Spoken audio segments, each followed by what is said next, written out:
everybody. Welcome, welcome. My name is Sue Ellis-Saller, and I'm from Spiritual Business Spotlight. And today I have a fabulous guest who I'm really excited to talk to because he has a background that I think that is important in our work. Hello, Rocco Distefano. Sorry, I messed it up right from the start. It's okay. It's okay. So, hi. It's nice to meet you formally and to spend time with you. definitely. So I'm thrilled to have you here. I see your degree in the background and looking, yes. And you're an intuitive advisor with a history or an education or a background in social work and trauma care. Is that correct? That's Okay. true. Yes. I think that's an awesome combination, especially for the work that we do. It is, yes. It's a lot of times where we're in situations where we're holding space for a client who we have no idea what they're bringing necessarily to the table. There may be nuances that our intuition or our instrument might share with us information that we might not have full appreciation for because we're not educated in trauma, or we don't have an appreciation for psychodynamic relationships or therapy or a formal industrialized therapy or peer-reviewed therapy. That was always something that was deeply important to me in this practice, because we're holding space for people to heal. And I feel, and I can only speak for myself, but I feel in order for me to feel comfortable working with people, I need to know that I'm taking care of myself physically and emotionally and mentally and spiritually so that I can be the best support for the client that's in front of me. I really like that attitude because you bring in something, not only holding space for our clients and caring for them, but also making sure that we're caring for ourselves as instruments, as practitioners, as people who need boundaries and safe zones for ourselves in this work as well. Yeah, that's very important, because I can't take care of another person unless I'm rested and at full strength, and because that's always been the big thing about me is self-care has to come before anything else. Yeah. Oh, that's so good. Because too, in the environment that we work in and in the society, unfortunately, that we work in, there's a lot of pressure to always be on. When I was working the hotlines, I know girls were leaving their phones next to their bed. And if they got a hotline call in the middle of the night, they'd wake up to take the hotline call. So they were pretty much on 24/7. Wow. Yeah. Wow. And I don't think that you can provide your best support at that, Yeah. I personally, there was a time when I first took my business full time, because I did it part-time for about 5 years, and then I took it full-time. And when I did it full-time, I was in that space. I was working like 12-hour days and so in love with the work and connecting with people and seeing sales happening, and so I can kind of relate. Like I agree with you, but I can also kind of relate to that excitement of being needed by somebody. So there is that kind of allure too. But at this point in our careers, I think it's so healthy to have, hours of business and hours of not business. So. Mm-hmm. Well, yeah, totally. And especially in where people can text message you or voicemail you or Voxer you at all hours of the day, at all times. And I think it's important for us to be good examples of boundaries as well for our clients. That's so important. It's so great to hear you say that. We are and that's how I model myself in my sessions. We have to we are so many times when someone's coming and into a session and they're having issues with family members, we have to often, they have never, maybe never had an experience of someone who was an authority figure that could create and show them what a healthy boundary in a relationship is like. So for us to be saying, you know, I'm not available for an in-person check-in as a coach past 5 p.m. on Eastern times in America. And that's because I have, you know, other things I need to take care of. That starts to teach our clients, you know, how to have those healthy boundaries too. That's wonderful. Yes. That- Yes. yeah. I'm all like, we're like, yay, yay. Yes, it's yeah. It just, It's important. yeah. Totally. Yeah. Yeah. And you look really young for having been in the space since like 1999. Is that Well, right? 19, I began my studies in 99. I started working professionally in 2007. Okay. Maybe a little sooner than that. But I turned 42 in January. Oh, wow. Aged Yeah. well then. Thank you. I do a lot of yoga and ballet and weight training. Those are big things, part of my life. Oh, yeah. Well, and just it seems like your attitude and the self-care too is probably a big part of that as well. Yeah. I wouldn't be here without the self-care, without the really knowing what I need. I need certain things in set before I can go and be a support to others. So Definitely. Definitely. Now, if somebody were to, like, under what circumstances or situation would somebody reach out to you for support? So, and I've actually been thinking about this a lot because I took some time off to get 2 additional degrees since my social work degree. And I actually just completed a dual degree in history and philosophy with a minor in creative writing in December. So while I was doing that, I was still seeing clients, but definitely at a very low, you know, like a very small scale compared to what I was doing beforehand. And so the last few weeks, I've been like, I have a job that's low key right now. I'm actually studying for the LSAT because I'm preparing to go to law school in the next 2 years. That's another Wow. part of my journey. Yeah, and I'm just so excited. And so I have this space to take on 1 or 2 clients. I have a few hours a week that I can start to take on clients again. And I've been re-asking myself, who do I want to see now? And who am I here for now? And I will say, maybe we'll get a little into the trauma and the journey that my practice has brought me to this moment. But I will say currently, I'm really here for people who are, you know, really ready to hear the things that that are difficult. People who are ready to, who know that there's maybe a secret or a block, or they're aware that there's something they're not facing quite yet. They can't put their finger on it. And they come to me and I give them a reading session and I'll lay out the blueprint and the maze and show them, you know, what's going on currently. And then and give them action steps that are rooted in, you know, psychodynamic therapy and coaching that can give them action steps to move through wherever they currently are. And if that includes, I have a wide network of psychotherapeutic professionals, trauma therapists, talk therapists, and spiritual practitioners that I've referred clients to over the years, that if it's not in my wheelhouse, I'm going to refer you to them so that you can continue and do that work with them. So yeah.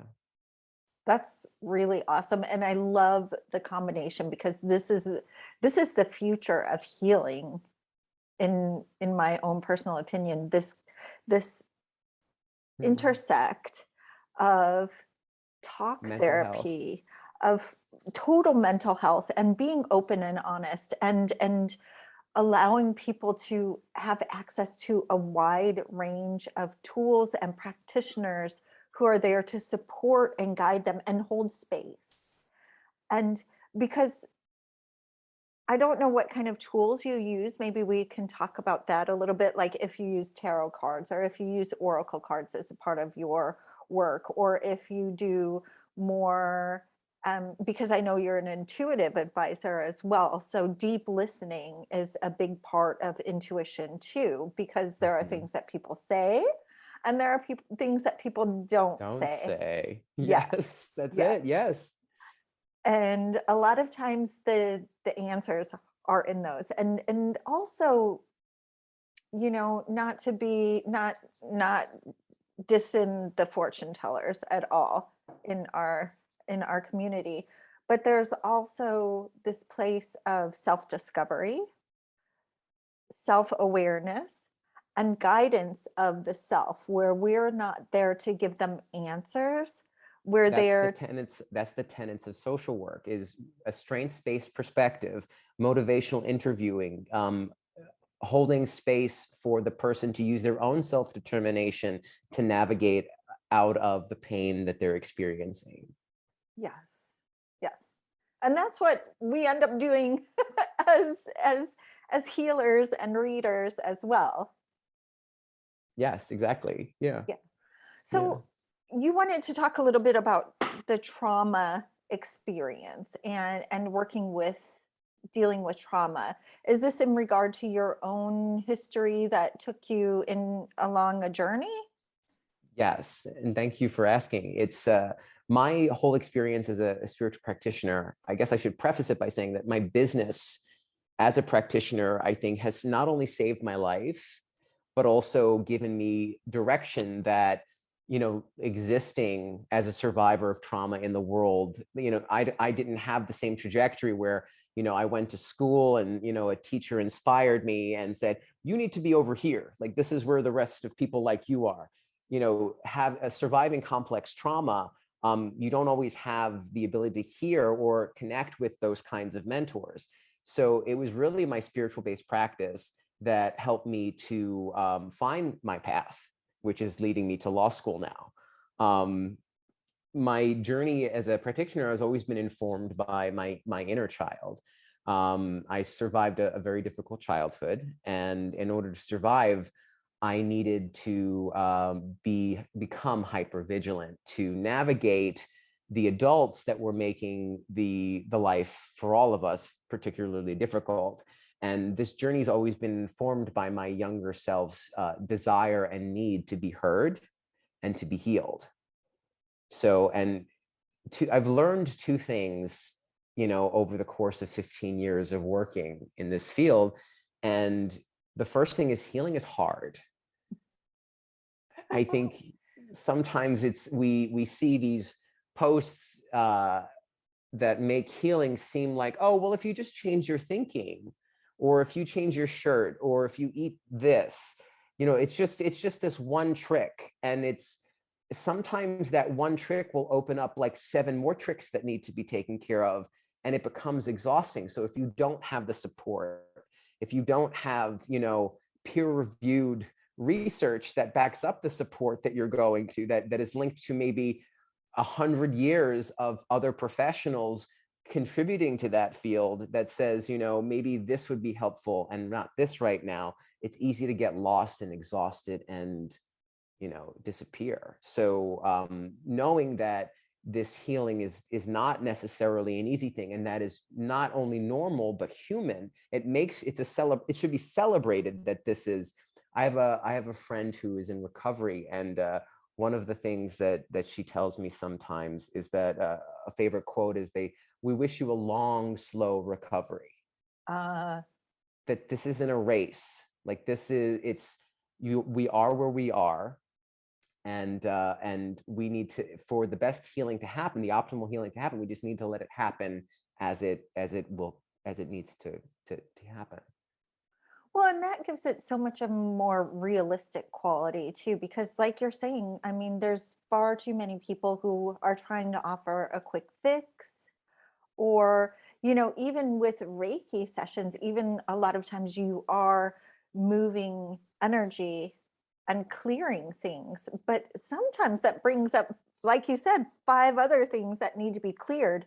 And one session with one practitioner is probably not going to fix Batig, fixed and done and everything is good again. That's right. Yeah. Yeah. And you going back to what you were saying, the kinds of clients that I work best with are people who are realistic about their healing, who are not looking for a quick fix, that are here to listen and hear difficult things that they may need to do. And even if though they may not be ready in that moment to do something about it, but they're ready to hear what may need to be worked on. Well, and that's really important because a lot of people that I've dealt with, and probably you've dealt with, that we've probably all dealt with, want a specific answer from us.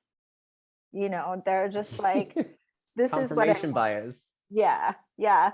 And when you tell them no, then some of them get really angry and upset because we're not telling them what they want to hear.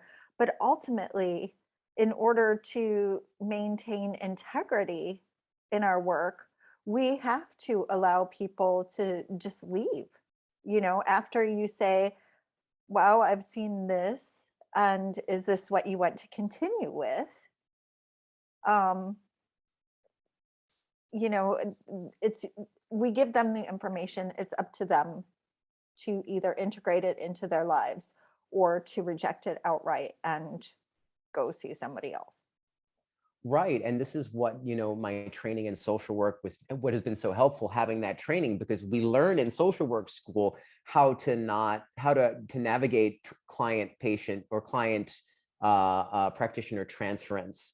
And a client, not taking direction, or like if I have a client in front of me who is struggling with a specific addiction, and I make a suggestion saying, maybe here are a couple of ways that we could navigate this together. What do you think? And they're saying, like, I have no addiction problem at all. Meanwhile, not only are my instrument telling me that that's the case, but like real events, like physical events in their life, like over the course of several months, is proof that this is a problem.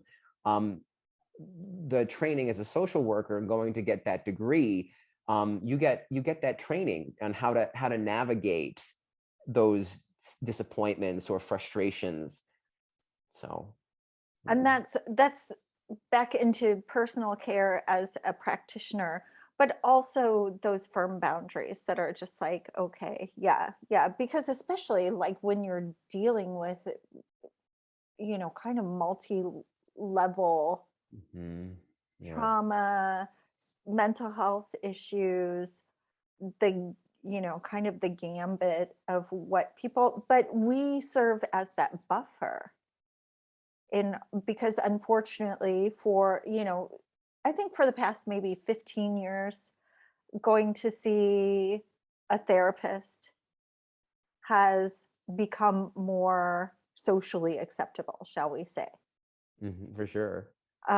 Probably when you and I were growing up, it was very taboo. Yep. It was only for when you had real, which we'll say real issues, but by the time you got there, it was usually far past when you should have started. Yeah. Yeah. And so for people who are listening to this who might be into spirituality, because I think you hit on wait, let me end one train of thought before I start a new one. So for anybody out there who is working through complex issues, through spirituality, through meditation, through um, different studies, and you need support with that, there's nothing to be ashamed of by reaching out for support. I also think if you understand already that you have deeper issues than just what does this boy think of me, or, what's my trajectory in my career going to be, then you should spend a little bit more time vetting the intuitive advisor you're going to chat with, making sure that they have credentials to are so that they're better able to serve you and meet you at the level that you need to be met at. I think that's really great point. Doing a research for a practitioner is on par with doing research for a mental health counselor. At this point in my journey, like if I'm going to a practitioner, I'm probably going to go to somebody who is, lauded in the spiritual circles, but also has some kind of peer-reviewed degree attached that's linked to mental health, that's attached to their experience. And that's not to say that I wouldn't go to somebody who has great boundaries and probably goes to therapy. But my favorite practitioners are people who are, or the people that I would personally work with are people who would be supervised by a mental health counselor at least once a month while they're holding space for other clients in a counseling or coaching capacity. And that's something that I've always attributed to myself. Like I never felt comfortable giving readings unless I was having conversations with a licensed mental health professional, and talking about, having a client who has specific issues that are very apparent and they refuse to, and dealing with how that makes me feel. Because again, going back to that self-care thing, making sure that I'm being supervised allows me to make sure that my cup is full enough to be able to be responsible to take care of other people. Right. Well, and the key word there is responsible. Yeah. And and it has come up in the community, and I've seen articles written about it, and I've seen other people, and I've experienced it myself, where I was talking to you a little bit about this before we came on, where a client of mine who I was text messaging with told me she was going to self-harm, and then she disappeared and cut off and I'm in Europe and she's in Ohio, and I'm trying to locate her, not knowing her telephone number, not knowing where she is really. And and I knew she was in kind of a dangerous situation. If it wasn't for her self-harming, there was another violent person around her. So it was just really, and then I had to take a step back, really, with my own practice at that point in time and with my own business side of things, and say, am I completely prepared for the level of support that I need to give other people? And if I don't feel that I'm at that level of support, what do I need to do to bring myself to that space? That's beautifully said. Thank you. Very beautifully said. Yeah. Unfortunately, there's a lot of people in our space that aren't necessarily, I don't want to say in it for the right reasons, but fully conscious of the amount of course, each person is responsible for him or herself, but we're just in a delicate space, that space where we are holding space. Yes. And there have been times where I have been frustrated with that fact, but I also have to look at, my own journey too, because I think that, and this also goes back to the idea of scarcity in practitioners. Like there's only so many clients out there, because there is somebody for everybody. We're all at different stages of the game. We're all at different stages of growth. Remove the idea of a game. We're all in different stages of growth. So, and like I said, this has been like a huge journey, this practice, being a practitioner. And I mean, 15 years ago, I would have, I still had that ethical part of me, but I don't know that I had as full of an understanding of self-care and many of the other little pieces until I lived through an experience like you. I mean, having that person, with that moment where that person was going to self-harm. I mean, I think people need to have moments like that sometimes that are teachable moments that allow us because we need to have that room to grow, Right. And you don't really understand the weight of it Mm, until you're in that moment. right. And it's up until then, it's all kind of, theory, really. Yeah. Yeah.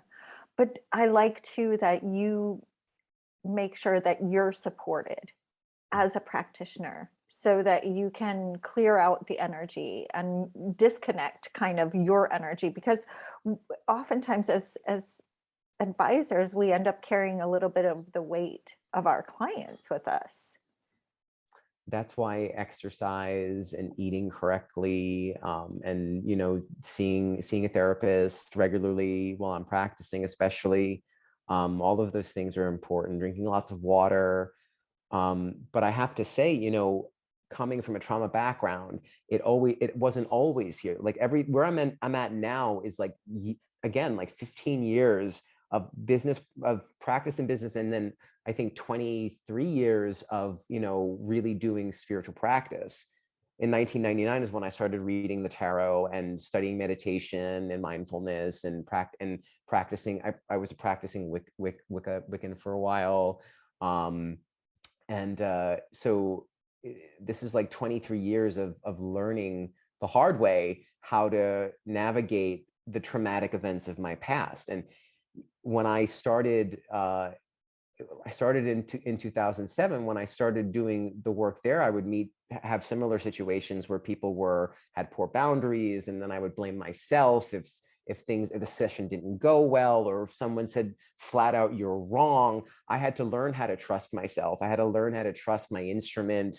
And it was only after like many years of like people that I trusted, other practitioners and friends of mine and family members, who were like, "No, Rocco, you're good at what you do. Like, and here's like 15 reasons why," that I was able to finally stop listening to that other noise. And, even when I took my practice full time, wasn't until 3 years in that I realized my clients were all people who were survivors of extreme sexual or physical trauma, addicts and alcoholics. Like those were like made up of a lot of the people that I was working were having particular issues in these areas. And I had one client who we were working together for a year, and we had a breakthrough session. It was like, I remember the first session we laid out this particular question. And in this session, that question was like 100% like undeniably answered. And we were both like, wow. And I was able to, because of my experiences in mental health, I was like able to say, okay, this is not in my wheelhouse. I need to do a little research here to make sure that he or they are going to be able to continue doing the work that they need to do, because my work is done here. And, my work, we answered the question, and I'm still here obviously for coaching practices, but I couldn't at that point do any trauma work. And in the process of finding resources for my client, I ended up having these, things started unlocking for me. And I had this moment where, like, the first 3 years of my business, I was the client that I'm here for now, which was like, there's something not here. I really don't know what it is. There's a secret. I don't know what it quite is. And after this is the second thing that I've learned, big thing I've learned, is sometimes you don't know the healing you need yourself until you see someone in your life that's in the process of healing themselves. And to see my client have this breakthrough, I gave myself the permission to have the breakthrough at myself. And I started to acknowledge the things that my younger self was keeping me safe from. And then I ended up in that trauma work, which is and eventually led me to getting trauma informed and founding the peer supported trauma groups and working with, 100 different trauma survivors in the Long Island area. Wow. Wow. And this is kind of like the Carl Jung wounded healer kind of thing going on. Yeah. Yeah. And that's what I think a lot of us see too. A lot of people who I've talked to in the community have clients who come to them that are bringing their issues to them. And and when you're talking about needing to reach out to a therapist because you're talking to these people and you're working with them through their healing steps, then you're just like all kinds of triggered afterwards. You're like, is this from me or is this from them? And you have to double check yourself and make sure, like, that's why I think too, one of the things, because I've taken coaching classes before, I didn't take the trauma inform like the I have to do that, but it's in German here. But anyway, so you end up becoming aware in some circumstances that you're saying exactly what you need to hear in the moment. Right. And it's also worth noting too that the degree program that I was in also trained you, there were practices that would allow you to know, to be able to differentiate and separate your feelings from someone else's. Like there's actual, like, degree training on how to, create the internal, like, partition, like in a hard drive, this is my stuff and this is my client's stuff. And so you start to learn how to do that in social work school and in mental health school. And these are Right. very helpful techniques for a spiritual practitioner to have. Definitely, definitely. Because our work is not light. Our work is not like, I'm going to wave my hands and there's going to be a magic poof, and then you're going to feel better.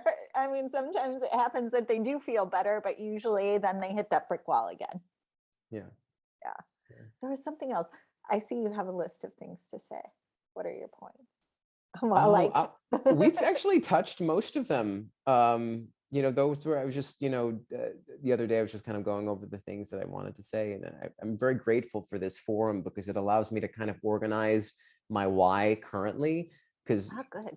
coming off of this, these other degrees, like I really have this extra space now and I miss giving readings. I miss, and I've been doing, and it's slowly trickling back in. And it's like, it's just so good to sit there and to work with clients again. So this has been extremely helpful for me to organize. I totally understand what you're saying. So good. Yay. Because I like too the fact that you thought about, what you wanted to say and the points that you wanted to make, because I think a lot of people don't think we take our work seriously. I think that's another thing. I think everybody thinks that we're like kind of like Phoebe, and that, from Friends, like a bazillion years ago, for anybody that doesn't know, like, kind of just like airy fairy walking through life with, like toxic positivity seeping out of our pores in rainbow colors. And, but it's, a lot of us have been there, worked through a lot of the cyclical nature, are still working through a lot of this trauma that but spirituality was a big part of healing. And I see people sometimes, like, oh, these people are just like skating over the surface. And it's just like, no, it's just that we've learned what we focus on matters. Yes, that's very beautifully put. We learn that what we focus on matters. And I would add to that too. I think the idea, like I said earlier too, about, being a survivor of complex trauma, I didn't have the brain. I wasn't wired to be able to hear a mentor say, this would be helpful, because my wires were crossed. So it makes sense that this is for everyone out there that has tried traditional industrialized therapy and not had it work. That's why I think the quote unquote airy fairy woo woo part of our world is so important, because it allows us to do the childlike exploration, the playtime that our inner child needs. So whether that is calling to archangels or fairies, or doing any variety of work that requires heavy imagination and connections to quote unquote other frequencies, I think that it has its place still in the root of all this, because I wouldn't have been guided to this peer-reviewed degree if I didn't have, you know, that playtime for 16 years of, you know, channeling and whatnot. So I think that that stuff is very important. And I think that I mean, if you just look at history, when the soldiers returned from World War I and our bodies were eviscerated from the bullets and the shrapnel and the air raids and the upgraded horror of the warfare, that we had experienced levels of trauma that we had never had in human history. So even like the idea of shell shocked and PTSD, I mean, it's taken 100 years for us to really start to piece together, you know, this complex instrument that we have. So, I mean, during that time, the Dada movement, which was about going back to being a child, and the spiritualist movement, where people were connecting to mediums and calling across to other worlds. I mean, even the lore of the Ghostbuster movie from 1984 is rooted in the trauma that we survived from World War I. So, yeah, yeah. I had a very brilliant colleague in my history degree program, who did a brilliant capstone project on the trauma of horror movies, the trauma of war, and how horror movies and horror monsters were our way of dealing with the catharsis of the things that happened in Europe. So, getting back to, just so I can tie all this together, I know I'm kind of rambling a little bit. You know, I think the airy fairy stuff, or the stuff that people consider, you know, lighter, I think all of that stuff is so important and healthy for our inner child to interact with, because it was the through line for me and so many of us, to be able to get to the healing we need. Totally. And okay, so I'm just like, I'm all like, yes, yes, yes, yes. You don't have to apologize for like bringing it around. Okay, yeah. w- where to begin? Okay, so what you're talking about, because right now, well, number one, the community trauma that's felt in you know, like in World War I, World War II, that's Europe is experiencing right now, COVID, for example, is Hmm. is kind of pushing us. Oh, what was it like? Where we can explore in real time with new kind of technologies, ideas, and these time honored, experimental, peer reviewed, data driven, Mhm. um, and this, I'm still kind of getting into this place where, like, also with epigenetics and learning about how ancestral trauma can be Yes. passed through the DNA, so that it shows up not only in the first generation that actually dealt with that, then the further generations that have inherited these emotions and feeling like, I mean, my great grandmother was from not 500 kilometers away from where I live right now, and so she was also a refugee from World War I. And so with all of the stuff that's Wow. going on right now, yeah, she crossed the pond a few times, because they were coming to her villages and they were Yep. doing what they do in war. And so Yep. my epigenetic frequency freaked out, like when everything started hitting the fan a while ago. But going back to it, like I could like take little parts of what you said, and because then too, children didn't, people had to cut themselves off from Mhm. their emotions, Mhm. because their emotions were not going to serve them in wartime, when they needed to do exactly what they needed to do without variance from, they didn't have that. I mean, yes, they had like you're saying, the horror stories or the Lord of the Rings is also, kind of reminiscent in some ways of war. And where am I going with this? Now I got off my train of thought, but reconnecting with our inner child Mm. and that space of imagination and exploration, and also tying that in with, like you said, your instrument, like your intuition, this Yes. thing that we've been told not to rely on, then it's just beautiful. I'm all like, symphonies. Sorry. You have a nice voice. Do you sing? No. If you took lessons, you'd be great. Thank you. Yeah. But to your point about the inner child and the instrument, this goes back to how I believe I access this information, because this is also something that excuse me, that I've been revisiting. Is really I want my clients to understand where this is coming from. And excuse me. And I don't consider myself someone who has psychic powers, or who is, being filled by a spirit of a specific person, place, or thing, or event. For me, it's little Rocco, who has been nagging me since. Who you just mentioned, you brought up the generational trauma, and how people had to shut down their feelings. And that's what happens to trauma survivors. Their younger self, the person who's trapped in that trauma, had to shut things down. So excuse me, they had to shut things down.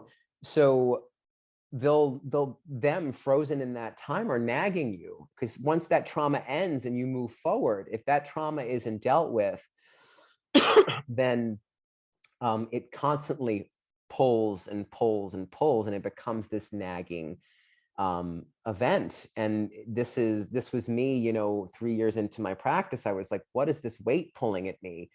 And it was because I was ready to hear certain things. So when I tune in, earlier on, I would have said, I speak to my spirit guides, or I'm channeling, but what I realized after, 5 years of deep trauma work, hard healing, is that this is really my connection to my inner child and my body. And, 5 years of school learning about biology and trauma, and how trauma impacts sensitivity and intuition. We have something called the polyvagal nerve, which is around our stomach. And when we pump cortisol, when we are afraid, the adrenal gland pumps cortisol, and it fills up all of these tiny little nerves around your body. And that is what I accessed when I was younger, to be able to sense when the adults were moods, facial changes, the change in the air, what is said or not being said, deep listening. All of those things are triggered through the fight or flight or adrenal cortisol being pumped through our body. And this is what I learned in my trauma internship and my trauma training, that I highly recommend any intuitive who's serious about the mental health aspect do, because you'll learn about these biological factors that really trigger intuition in my experience. So there's my connection to my younger self. And then there's also, my body is hypervigilant. I am extremely, my talent, my gift, I don't believe comes from a sixth sense. I think it comes from my body being ravaged by trauma for 18 years of my life. So when I have someone in front of me, like this is a celebration, because now I can still use those things to help other people who have been in that similar situation navigate a way out themselves. So. Right. That's, I'm all like, that's fascinating, because really, I'm very interested in this then too, because what we would assume or perceive as intuitive, reading a room when you walk in, or getting information, or, kind of being in that state of, like you said, hypervigilance, where you are actually scanning for very subtle changes of people's facial or their tone of voice, or these things that reads as psychic impressions to an untrained or unscientific person. Right. And what it really is us protecting ourselves or preparing to protect ourselves from what's to come. So I don't believe that the information that I access when I give readings comes from psychic powers or magic. It comes from my body's, training to survive. Right. And what's more human than that, or beautiful than that? Well, it's true. It's very, like, when you say it like that and you think about like hypersensitivity and those emotional states and just, yeah, generational trauma. And so then it's passed from generation to generation as a hypersensitivity. You have the gift. You have the gift grandma had. Yeah. You have the gifts. And it's like, well, grandma was abused, and then I was abused, and then so on and so forth. It's the generational part that you bring is so important. Well, but there are some things that I've experienced that are not like in the same room kind of things, where I'm just like, like if I'm doing a Reiki session from somebody in Australia or Fiji or whatever, and I'm able to point to a doll where this person is having issues, that I can feel and sense that. Yeah. I think that's a little bit different than like the like, or just, yeah, when you walk, like I live in Vienna too, and there are some places that have heavy charges here, shall we say, just from Nazi occupation. Mm. And so, but I think that I'm all like, you'll have to send me some names of books that I can look into, because I know Dr. Joe Dispenza is doing a lot of the research on some of the mind body hormonal energetic connections. Here, give me 1 second. I'll pull a book out. Cool.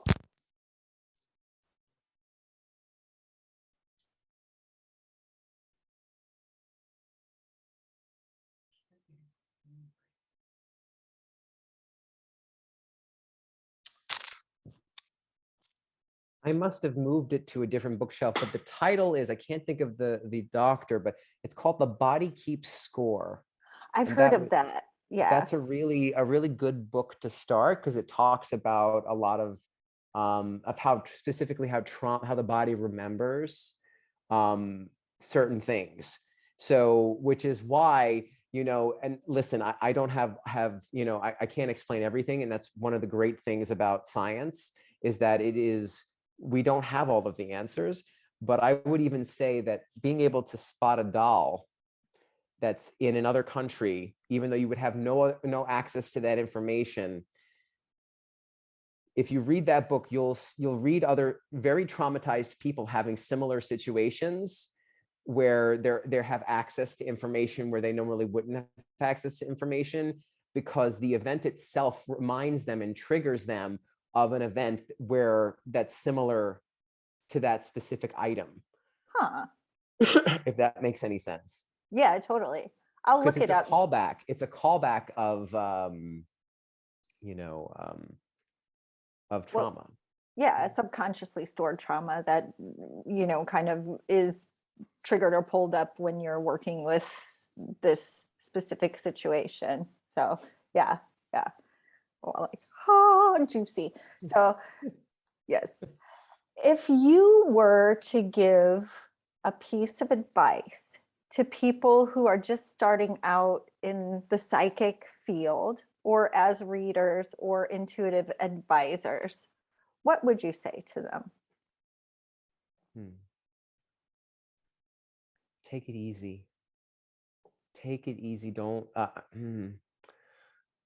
I'm feeling their excitement, and I'm feeling your excitement, and I'm feeling your joy, and I feel like it's a kind of a balance of like, I don't want to go with the joy, follow that joy, the excitement that you're feeling about your new business, about really connecting with something that you're fabulously good at and you don't even have an understanding of why yet.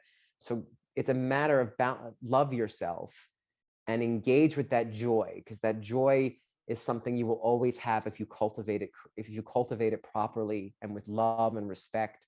Respect your body, respect yourself. Spend time with people who honor you. Depending on what you've survived, you may have difficulty with connecting with other people, connecting with people who treat you with respect is, helpful. And take your time, because there's no rush. Where you can, take your time and enjoy. Yes. I love that. And I love too the fact that you have pointed out within your own path that you have had, number one, you've doubted yourself and your skills. And number two, that your path has meandered and you've grown as a person and you've allowed your intuition to guide you through different chapters of your work. Yeah, this has been, a very humbling, like this work is very humbling, and it's difficult, and it will force you to new heights as in your experience as a human, and it will show you all different colors of humanity that you wouldn't have any other experience otherwise. So this is a gift. Definitely, definitely. And I'm all like, one last question. What are you going to do with your law degree, if you don't mind me asking? I'll be honest, I'm going to corporate. I'm going to corporate for at least 5 years. And Okay. I want to learn law at the highest level in America. And then I'm giving myself at 5 years, I'm going to be giving myself a just kind of check-in. And I'm going to go from there. Interesting. That's a huge shift for you. I just love it. Just the training I got, the degree in philosophy and the degree in history, and what I've learned about how humans have evolved especially I focused on the 20th century. I've had people have evolved over the last, 100, 200 years. The way the law intersects with literally the way we breathe and live is just so phenomenal to me. I was at in my social work internship for my degree, and I was, on that trajectory to just become a therapist, and I was in the legal department, and I was sitting there, and there was this person who, I don't remember what country they were coming from, but if they were there seeking asylum, and if they did not were not able to get that asylum, they were going to be shipped back and murdered by their family because they found out that this person was gay. And in this country, it's a shame against the family, so they had a hit out on this person. Oh, gosh. So it was my job in the session to help the person ground through breathing and meditation so that they can continue the conversation. And I remember just looking at this gentleman, and who was identified as male, and just there was something that was, you ever look at a client and there's something regal about them? There was something king-like about this person. And I felt like I was in the presence of someone that had shit to do, really and I remember watching the attorney able to able to grant this person or start the process of saving this person's life. And I was so taken by how much this attorney's privileged information was going to be able to change this person's life. And that's my real why for going back, because of the way the law intersects with everything that we do. And being a spiritual practitioner, being someone who has been at the most vulnerable at some of the most vulnerable parts of society within the abuse that I survived, having access to that information and the agency of my trauma will be able to help a lot of people.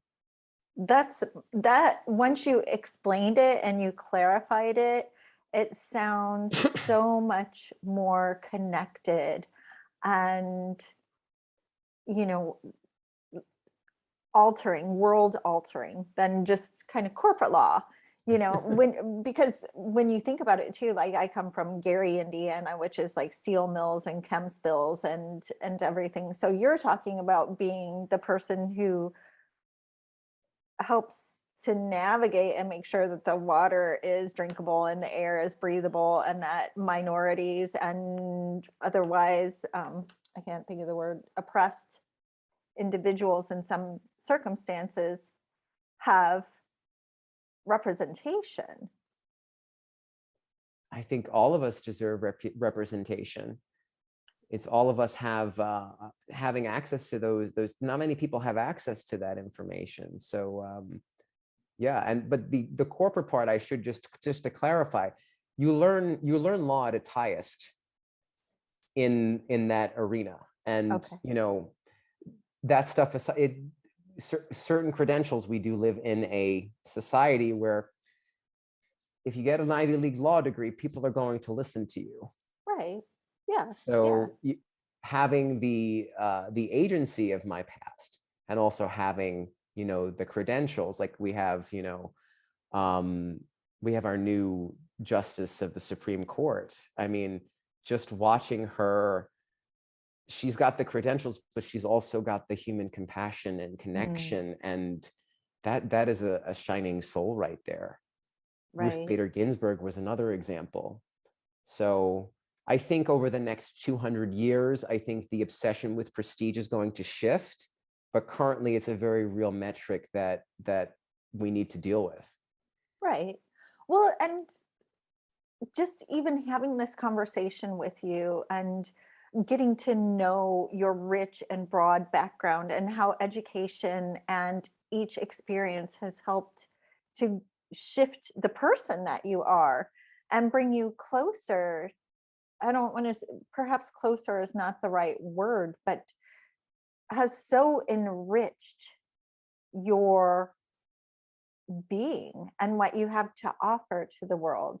I'm like so honored now that you even reached out and had time to have a conversation with me. But perhaps that prestige does have a place, because with your taking yourself as an example and seeing where you came from, how you shifted your world, and how you've used your experiences personally down to your DNA experiences almost to apply to make the world a better place and to do what you need to do that. Kudos. Kudos is not even, I really admire you and what you've done and what you're doing. Thank you, Susan. I really appreciate that. It's the least. I'm You're all making me like, blush. well, you deserve accolades. Thank you. You're welcome. I'm really honored. So I think I'm going to end this on a high note and let's tell people how they can get a hold of you if they are ready to face their stuff and get serious about their healing, or if they need a recommendation to somebody who might be able to help them if you're not the right person for them. How can they get a hold of you? Absolutely. Right now, my website, which I literally put together a couple weeks ago, is roccotarot.com. ROCCOTAROT.com. You can reach out, you can leave a message there, you can book a reading there. You can also find me on LinkedIn at Rocco Distefano, or Facebook at Rocco Distefano, and Instagram is Rocco Tarot. Okay, wonderful, wonderful. So again, thank you so much for sharing and also your patience with me today. And my pleasure. This has been wonderful.